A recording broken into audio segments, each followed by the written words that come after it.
merayakan pergantian tahun Masehi disesatkan oleh kaum Kristiani dunia. Betul? Lalu menyalakan trompet.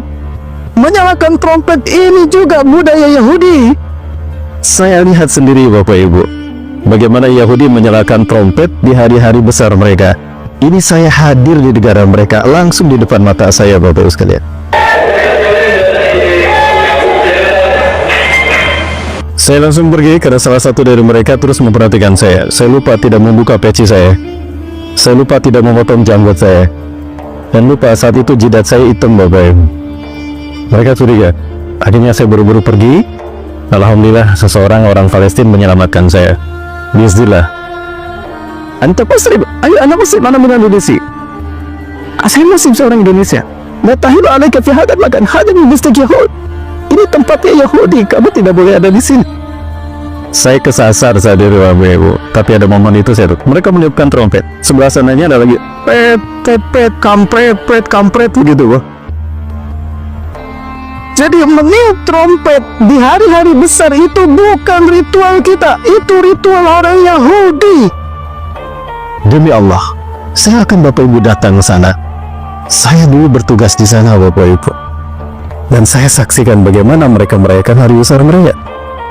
Dan yang ketiga, menyalakan mercon. Seperti tadi, itu ritual agama Majusi karena mereka menyembah dewa Ahura Mazda, dewa matahari, yang disimbolkan dengan mercon di hari besarnya. Jadi di momen pergantian tahun, umat Islam dimurtadkan 3 agama, Kristen, Yahudi, dan Nasrani. Maha benar Allah yang telah mengutus Rasulnya. Sungguh kalian akan mengikuti jejak langkah orang-orang sebelum kalian, sejengkal demi sejengkal, sehasta demi sehasta, tidak terasa. Insya Allah kami tidak akan pernah berhenti untuk berjuang demi Palestina, karena Palestina ini akan menjadi bumi hijrahnya umat terbaik di akhir zaman. Dan Palestina menunggu kehadiran kita Indonesia. Kenapa demikian? Nanti kita lihat mimpi 5 pemuda Yahudi, remaja Muslim Palestina di komplek yang dikuasai Yahudi. Mereka bermimpi bertemu Rasulullah, dan Rasulullah menyebutkan bahwa yang akan memerdekakan Palestina adalah saudara kalian Indonesia. Itu mereka. Nanti kita lihat mimpi mereka. Ini waktu kami berada di sana, ini viral. Waktu kami berada di Al-Quds, Bapak Ibu, ini viral sekali pemberitaan tentang mimpi bertemu Rasulullah yang dialami oleh 5 pemuda Yahudi, Muslim, 5 pemuda Muslim Palestina di distrik Al-Quds. Tapi tidak ada orang Israel yang menuntut 5 pemuda ini gara-gara mimpi. Cuma di Indonesia yang bermimpi bertemu Rasulullah dituntut Bapak Ibu. Dan diminta bukti lagi. Lupa saat itu beliau tidak bawa HP, sehingga tidak ada buktinya. Bapak Ibu rahmati Allah subhanahu wa ta'ala, suatu hari Rasulullah SAW bermimpi. Rasulullah SAW bermimpi, dan mimpi Rasulullah itu wahyu. Ya, mimpinya Rasulullah adalah wahyu. Kalau mimpinya Babe Haikal bukan wahyu, tapi mimpinya Babe Haikal itu ilham insyaallah. Dan beliau, saya percaya insyaallah, saya percaya pada beliau, karena beliau saya sudah bertemu dengan beliau berkali-kali, dan kami satu yayasan dengan beliau. Ya, itu Bapak Ibu sekalian Allah. Nah, Rasulullah bermimpi di Mekah selesai sholat tahajud berjamaah menjelang sholat subuh. Rasulullah tiduran sebentar namanya Qailulah. Tiba-tiba Rasulullah terbangun. Ya, terbangun, dan Rasulullah menyatakan, Allahumma hal balak, Allahumma hal balak, Allahumma hal balak.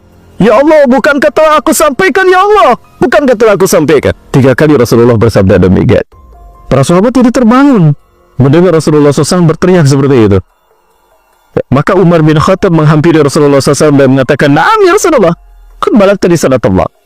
Ya, sungguh engkau telah menyampaikan pada kami, balagha risalatullah ilaini, telah menyampaikan risalah Allah pada kami. Maka Rasulullah SAW bersabda, La yazharanna al-Islam hatta yarudal kufra ila mautini. Sungguh Islam akan zahir di muka bumi ini sebelum hari kiamat. Jadi menjelang hari kiamat terjadi, Islam akan tegak dulu di seluruh dunia. Hatta yarudal kufra ila mautini, dan kekafiran akan kembali ke tempat asalnya. Akan kita saksikan ketika Islam tegak di muka bumi, kapitalisme akan nyungsep di Amerika. Bapak Ibu ngerti nyungsep ya? Terpuruk di Amerika. Komunisme akan kembali ke Cina dan Rusia. Ya. Liberalisme akan kembali ke Prancis. Sekulerisme akan kembali ke Eropa. Bahkan Sundaisme akan kembali ke Purwakarta. Itu ketika Islam zahir. Wala yahuddunal biharul Islam, dan sungguh lautan pun akan tunduk kepada Islam. 2002 kami dapat tugas safari dakwah Sumatera, Jawa, Makassar. Terakhir kami Makassar. Lautan pun akan dijadikan oleh umat Islam untuk menyebarkan Islam. Dan lihat Bapak Ibu, bagaimana pertumbuhan Islam di negara yang bukan negara Islam. Kita lihat Bapak Ibu, ini fakta apa yang Rasulullah sabdakan terbukti. Mau di negeri mana dulu Bapak Ibu? Kita lihat yang satu ini Bapak Ibu sini.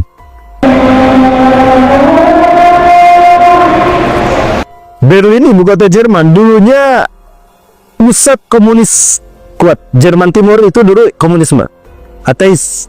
Setelah mereka bersatu, tembok Berlin dihancurkan, lalu Berlin bersatu.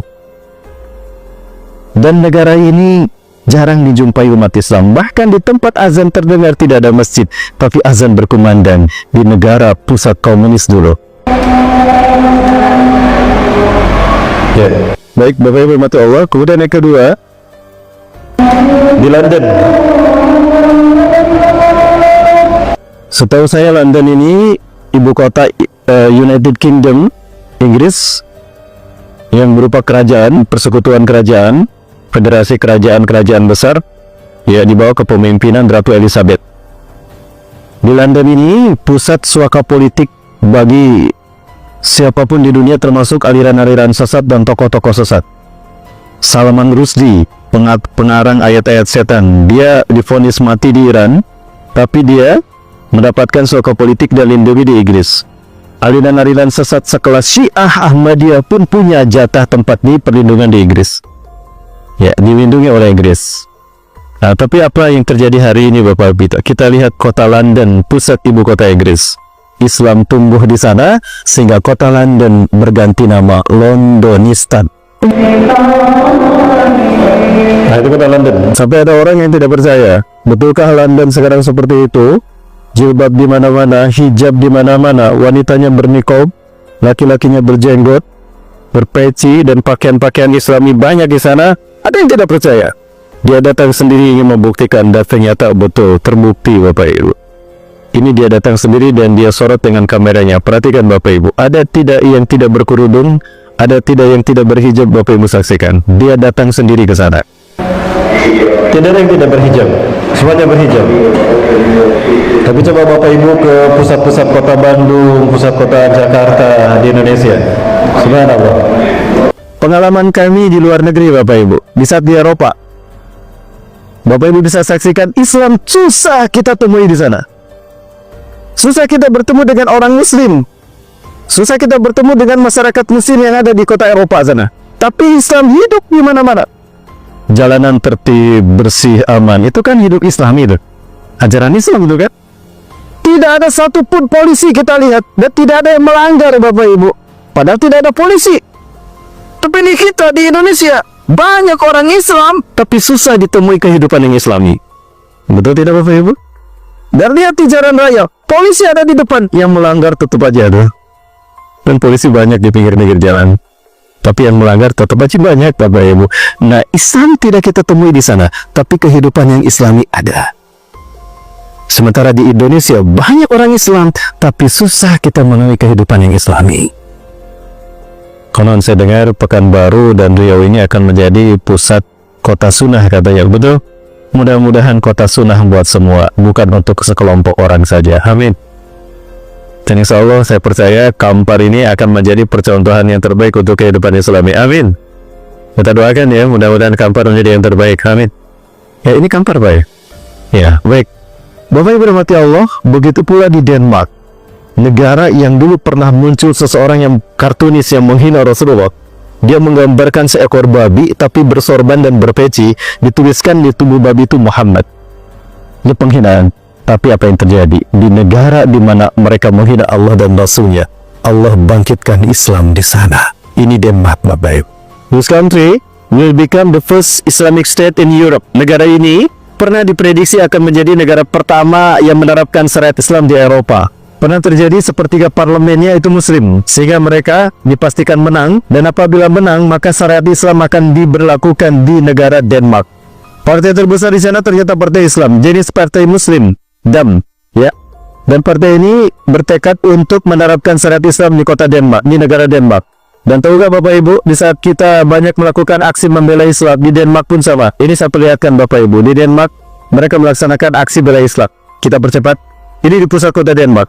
Begitu pula kaum wanitanya pun ikut serta dalam upaya untuk menuntut agar Denmark diberlakukan syariat Islam. Ini kaum akhwatnya juga ikutan. Ini adalah isyarat kebangkitan Islam telah dekat.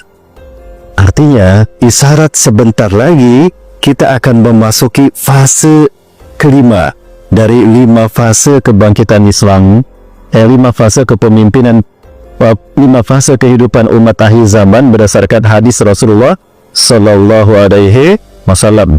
Ini hadisnya dari Huzaifah bin Yaman tentang 5 fase yang akan dialami oleh umat Rasulullah SAW sampai ke dan kejadian hari kiamat. Takunu nubuwwatu fikum masyaallah an takuna.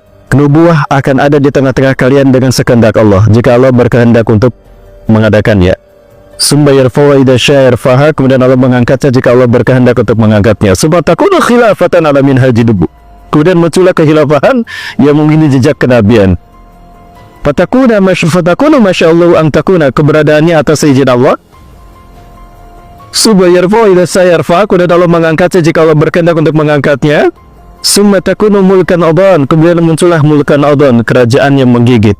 Mulkan adhan, di sini terjadi pergeseran dari khilafah kepada mulkan, kerajaan. Adhan menggigit, artinya kekuasaan dipegang secara turun-temurun. Yang berkuasa turun-temurun dinasti. Ada dinasti Umayyah, Abbasiyah, sampai ke Turki Utsmani. Dari ayah turun kekuasaan kepada anak, dari anak turun kepada cucu, dari cucu turun kepada cicit. Hafal Bapak Ibu? Dari cicit turun kepada buyut, dari buyut turun kepada bao, dari bao turun kepada udeg-udeg, dari udeg-udeg turun kepada janggawareng, dari janggawareng turun kepada kait siwur, dari kait siwur turun kepada pancakaki, dari pancakaki turun kepada Pancasila. Karena sekarang Pancasila kan? Nah ini mulkan adhan. Ya, Masya Allah antak ayyakuna, keberadaannya atas seizin Allah. Summa yarfa'u idza syaa yarfa'ha, dan Allah mengangkatnya jika Allah berkehendak untuk mengangkatnya. Ya, summa takunu mulkan jabariyatan, kemudian adalah muncul mulkan jabarian, kerajaan yang sombong, diktator, kejam, main banteng. Hari ini kita berada di fase mulkan jabariyah, di mana umat Islam tidak memimpin. Umat Islam hanya berakhir di mulkan adhan. Fatakunu masyaallah an takuna, keberadaannya atas izin Allah. Summa yarfa'u idza syaa yarfa'ha, kemudian Allah mengangkatnya jika Allah berkehendak untuk mengangkatnya. Summa takunu khilafatan ala minhajin nubuwah tsumma sakat, kemudian muncul khilafah yang menjadi jejak kenabian, kemudian Rasulullah diam. Artinya selesai peradaban hidup manusia di dunia ini. Bapak Ibu rahmati Allah Subhanahu wa taala, berdasarkan hadis ini ada 5 fase yang disebutkan Rasulullah SAW. Dan katanya ini sudah dibahas oleh Uzma, ya, Ustaz Zulkifli Muhammad Ali. Beliau datang kemari. Kalau beliau Ustaz akhir zaman, kalau saya Ustaz akhir bulan Bapak Ibu, ya. Jangan saya sebut Ustaz akhir zaman Bapak Ibu. Nah ini saya gambarkan seperti ini 5 fase tadi. Ya, dari hitung-hitungan angkanya. Nah, atau saya gambarkan seperti ini. Hari ini kita berada di fase yang keempat. Fase di mana Barat memimpin dunia sejak Turki Utsmani runtuh, dihancurkan oleh Eropa sekutu di bawah pimpinan Inggris. Umat Islam dipecah belah seperti kue lapis, divide et impera. Mesir diberikan pada Inggris, Afrika Prancis, mana lagi Aljazair Prancis, Irak Inggris, Pakistan Inggris, Malaysia Inggris, giliran Indonesia Belanda. Coba kita dijajah Inggris, pinter bahasa Inggris kita Bapak Ibu. Karena kita dijajah Belanda, bahasa Belanda kita tiba baradu, bahasa Inggris kita araringgis Bapak Ibu, ya. Paham Bapak Ibu? Itu bahasa Sunda. Baik Bapak Ibu rahmati Allah. Nah, Pertanyaannya, kita berada di fase yang keempat. Berapa lama lagi kita akan sampai ke fase yang kelima? Fase yang kelima adalah fase terakhir yang akan dialami umat Islam. Kenapa demikian? Karena di sini umat Islam sudah tidak ada, orang beriman sudah tidak ada. Ini dalam hadis yang lain ada fase yang keenam saya tambah. Saya tambah fase yang keenam karena sebelum ketika kiamat terjadi, yang menyaksikan kiamat terjadi adalah manusia terburuk di muka bumi. Inna syiraran nasi fil alam alladina ja'athumus sa'atu baghtatan. Sesungguhnya seburuk-buruk manusia di muka bumi adalah mereka yang menyaksikan kiamat terjadi mendatangi mereka. Nah, artinya pada saat itu tidak ada orang yang beriman. Betapapun imannya hanya sebesar biji sawi, Bapak Ibu, nggak ada orang beriman. Nah, jadi kabar gembira dari Rasulullah, orang beriman tidak akan menyaksikan hancurnya alam semesta. Yang akan menyaksikan kiamat terjadi adalah orang-orang yang tidak punya iman, walaupun sebesar biji sawi. Pertanyaannya, apa saat itu tidak ada orang Islam? Alisafiyal muslimun ya Rasulullah. Apakah tidak ada orang Islam saat itu? Banyak ternyata orang Islam. Lakinna imanuhum la yujawizu hanazirahum. Tapi iman mereka tidak sampai ke tenggorokan, apalagi ke hati. Hati mereka tidak sampai ditembus iman. Iman mereka ada di mana ya Rasulullah? Fa'ina imanuhum ya Rasulullah. Lalu di mana iman mereka? Iman mereka ada di pangkat. Iman mereka ada di jabatan. Iman mereka ada di bonus triliunan. Itulah umat yang menyaksikan kehancuran alam semesta. Nah, Bapak Ibu, sebelum fase kelima ini kita rasakan, kita akan mengalami masa tersulit di fase yang keempat. Dan kita berada di zamannya. Kita berada di fase yang keempat ini, dan inilah fase terburuk dalam kehidupan manusia. Sampai-sampai Rasulullah mengingatkan, dan saya agak berat menyampaikannya. Ini kalau saya jujur sekali lagi Bapak Ibu. Tapi boleh saya membahasnya? Pak Kepala Desa, boleh saya izin membahasnya lah? Baik, Bapak Ibu, saya bacakan sebuah hadis. Rasulullah SAW bersabda begini. Ini mengabarkan buruknya kehidupan umat manusia di akhir zaman di fase yang keempat. Ya'ti 'alan ummati zamanun. Sayati 'ala ummati zamanun, akan datang pada umatku satu zaman, satu masa, satu tahun. Ru'asa'uhum umarauhum au ru'asa'uhum kal asadi. Pemimpin-pemimpin mereka bagaikan singa. Wa wuzarauhum kal kadhiabi. Menteri-menteri mereka ibarat serigala. Wa qudatuhum kal kilabi, dan hakim-hakim mereka bagaikan anjing. Wasairu nasi kal agnam, dan kebanyakan manusia saat itu seperti ternak domba. Fakaifa ya'isul agonam indal asadi wa dhi'abi wal kilab. Maka bagaimanakah manusia bisa hidup? Bagaimanakah domba bisa hidup di tengah-tengah singa, serigala, dan anjing? Nah, ini gambaran bagaimana buruknya kehidupan umat Islam, umat manusia di akhir zaman di fase keempat ini. Kita bahas Bapak Ibu hadis ini. Rasulullah SAW menyampaikan, umatnya, umat beliau akan mengalami satu masa di mana pemimpin mereka bagaikan singa. Apa yang kita tahu dari singa Bapak Ibu? Ada istilah singa itu raja hutan, betul? Pernah sering mendengar istilah singa raja hutan? Padahal belum pernah ada pemilu di hutan. Ada tidaknya pemilu di hutan, tetap rajanya singa, betul Bu? Yang namanya singa gimana Bapak Ibu? Ketika singa menjadi raja hutan, maka apa yang terjadi? Habis rakyatnya dimakanin sama dia. Kuda, rakyat hutan bukan? Kuda rakyat hutan. Ketika ketemu singa, dimakan tidak sama singa?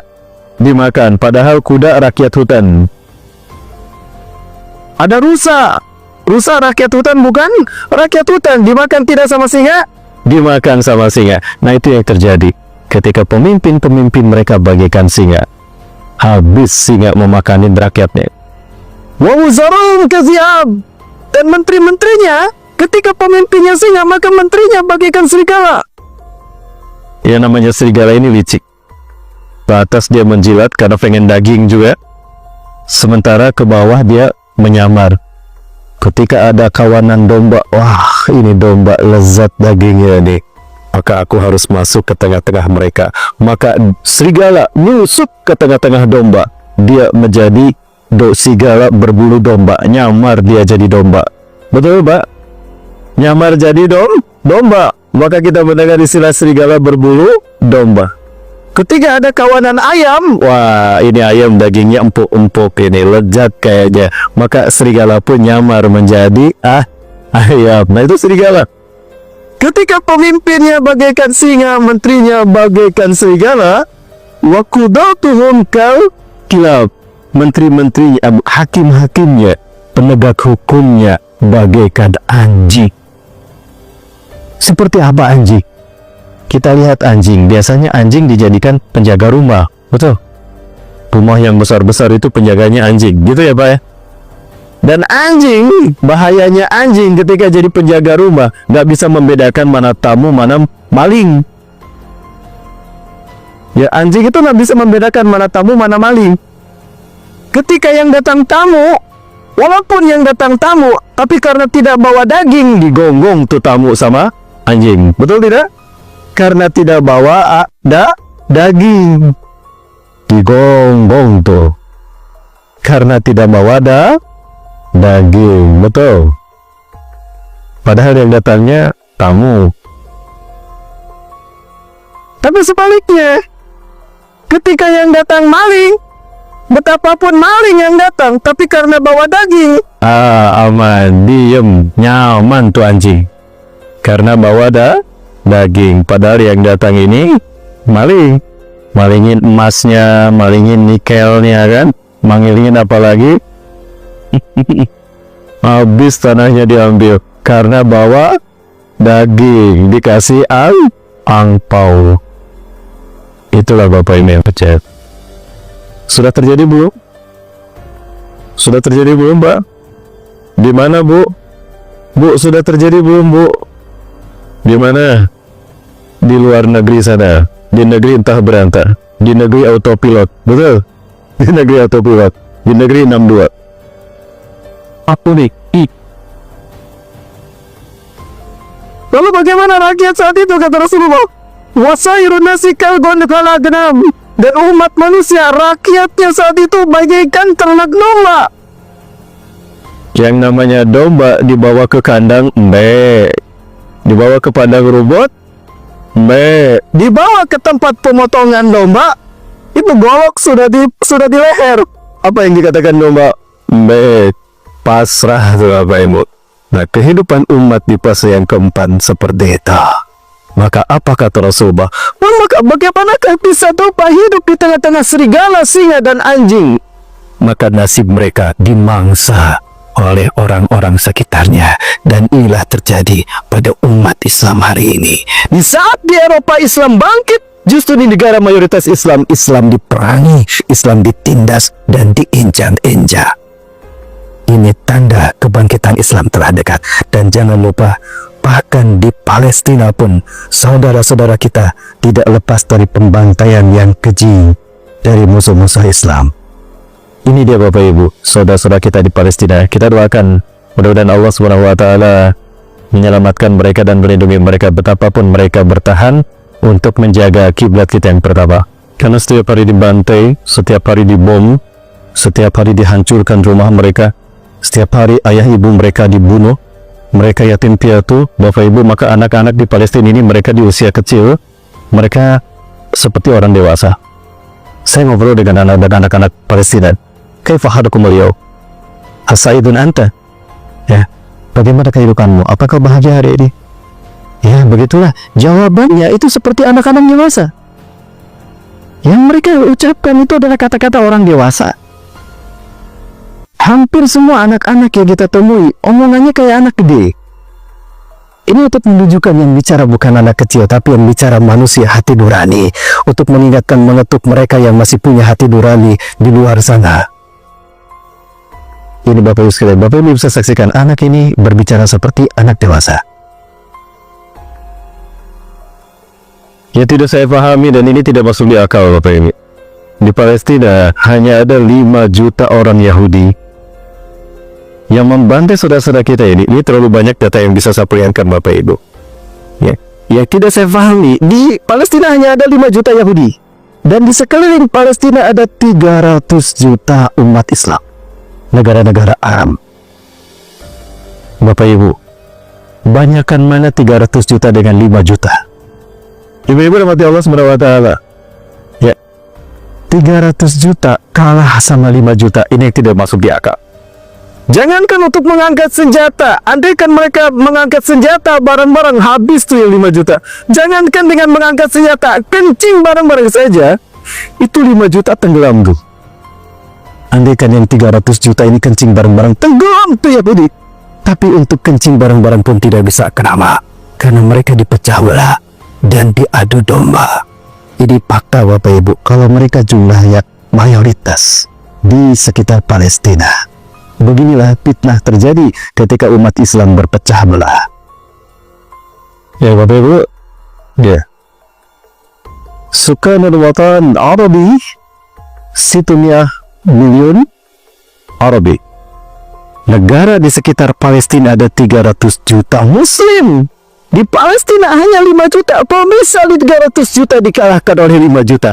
Karena kita sibuk mempermasalahkan masalah furu'iyah. Berbeda madhab, berbeda firqah, berbeda ulama sarpol. Kita dibikin sibuk oleh itu. Sementara kita lupa kalau kiblat kita yang pertama akan mereka hancurkan. Padahal itu adalah kiblat kita yang pertama. Ini sebagai contoh Bapak Ibu, di saat saya bersana berjalan memasuki Ramallah. Ya, kemudian berjalan beberapa saat setelah itu kami saksikan pemuda ini di hadapan kita Bapak Ibu. Saya tidak bisa berbuat apa-apa. Dan tentara Israel menodongkan senjatanya menyuruh kami pergi. Ya, sampai begini, pergi. Akhirnya kami pun pergi. Ya, karena Israel tidak berani menembak dan melukai para penziarah. Karena sudah ada perjanjian Jenewa, tidak boleh mereka melukai siapapun yang berkunjung ke Masjidil Aqsa dan Palestina.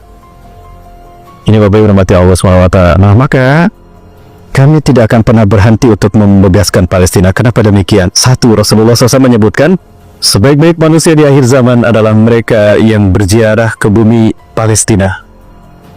Ya Bapak Ibu, manusia terbaik, inna min khairi ahdi hiari ahlil ardi yaumaidin. Sesungguhnya sebaik-baik manusia di muka bumi nanti di akhir zaman adalah mereka yang alladzina yuhajiruna ila bilati hijrati Ibrahim. Mereka yang hijrah ke bumi hijrahnya Ibrahim. Mana hijrahnya Ibrahim?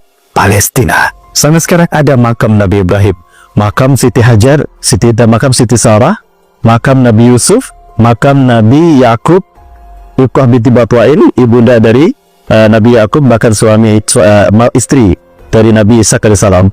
Bapak Ibu sekalian umat Allah, kemudian Masjidil Aqsa adalah titik tolak kebangkitan Islam di akhir zaman.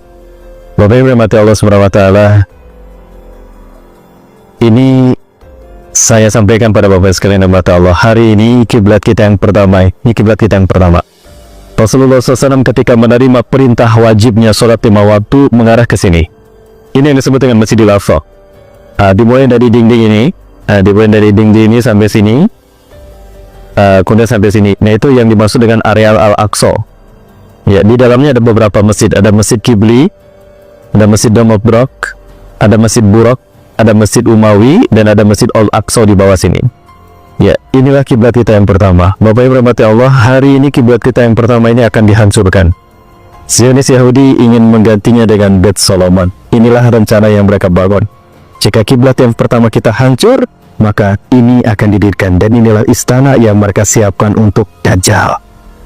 Amerika dan Yahudi sudah sepakat, dan jika ini berdiri berarti iblis dan Dajjal menang, kita kalah. Nauzubillah, selamanya ini tidak akan pernah terjadi. Kenapa demikian? Karena mereka yakin bahwa kemerdekaan bagi mereka ada. Sebentar lagi mereka akan merdeka. Rasulullah SAW mengatakan dalam sebuah hadisnya, hadis yang membuat saya bangga menjadi seorang Muslim Indonesia. Rasulullah SAW menyampaikan dalam hadis sahih ini Bapak Ibu sekalian. Ini saya perlihatkan hadisnya. Ya, dari Sauban annahu hadasahu, bahwasannya beliau cerita annahu sami'a Rasulullah sallallahu alaihi wasallam yaqul, yang mendengar Rasulullah bersabda, inna rabbi zawaliyal arda, sesungguhnya Allah Tuhanku telah melipatkan bumi ini untukku.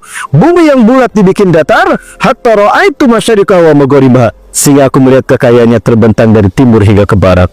Wa atani al-kanzaini, dan aku diberikan 2 pusaka, al-ahmar wal abyadu, pusaka merah dan pusaka putih.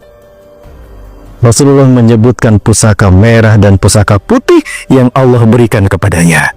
Lalu Rasulullah cerita, wa anna ummati, dan sungguh umatku saya belum mulku amat zawal minha. Umatku di akhir zaman akan kembali menguasai dunia dari timur hingga ke barat. Kenapa barat dinamakan Maroko dan kenapa timur dinamakan Merauke? Untuk menunjukkan kepada dunia bahwa 1315 tahun umat Islam memimpin dunia, dari Maroko di barat hingga Merauke di timur dibikin sama namanya. Bahkan Indonesia dibikin pulau-pulaunya dengan nama-nama Arab. Sumatera, Asyamatira, artinya mahkota. Jawa, Al-Jawu, itu tempat yang tinggi. Makassar, tempat yang terpecah-pecah. Maluku dulu namanya Jaziratul Muluk, karena negeri di mana para raja-raja Islam beristirahat setelah mereka berdakwah di bumi Nusantara. Papua Nugini dulu namanya Biladun Nurul Islami. Banyak ulama-ulama lahir di Biladun Nurul Islami. Datang Portugis, diganti namanya menjadi Papua Nugini. Kenapa mereka melakukan itu? Karena mereka yakin bahwa di akhir zaman, negara yang akan dipilih Allah dan belum pernah dipilih sebelumnya, satu-satunya wilayah yang dipilih memimpin kebangkitan Islam adalah Melayu, dan Melayu sudah sepakat menyerahkan kepada Indonesia untuk memimpin kebangkitan Islam. Allahu Akbar. Bapak Ibu rahmati Allah, saya tanyakan hadis ini kepada beberapa ulama di Timur Tengah. Setelah salat subuh di Masjid Qibli, ternyata saya bertemu dengan beliau. Beliau adalah ketua ulama Majelis Ulama Palestina, Amirul di Rabitah Ulama Palestina, Syekh Ali Yaqub Al-Abbasi. Saya tanya pendapat beliau tentang hadis merah putih ini. Begitu pula dengan Dr. Yusuf Abu Sunaina, beliau imam sholat asar kami. Dan Dr. Abu Bakar Al-Awawidah, wakil ketua Rabitah Ulama Palestina, beliau tidak bisa melihat karena beliau disiksa oleh Israel ketika di penjara sehingga penglihatan beliau hilang. Mereka mengatakan apa kepada kami? Mereka mengatakan, ala kulli biladin alladina yakbaluna al-islam dinahum antum ya Indonesia lam yakhtarakumullah li izhari hadaddin. Dari semua negara yang menerima Islam sebagai agamanya, tinggal kalian Indonesia yang belum Allah pilih memimpin kebangkitan Islam. Allahu Akbar. Ini yang membuat saya bangga menjadi muslim Indonesia. Dan lupakah kita Bapak Ibu sekalian, ini saya perlihatkan, ini mimpi yang aman. Karena mimpinya di Al-Quds di Palestina, bukan di Indonesia. Kalau mimpinya di Indonesia ditangkap.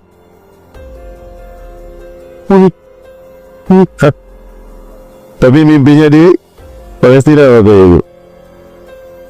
Di Palestina ini ada 5 orang pemuda Muslim, pemuda Muslim.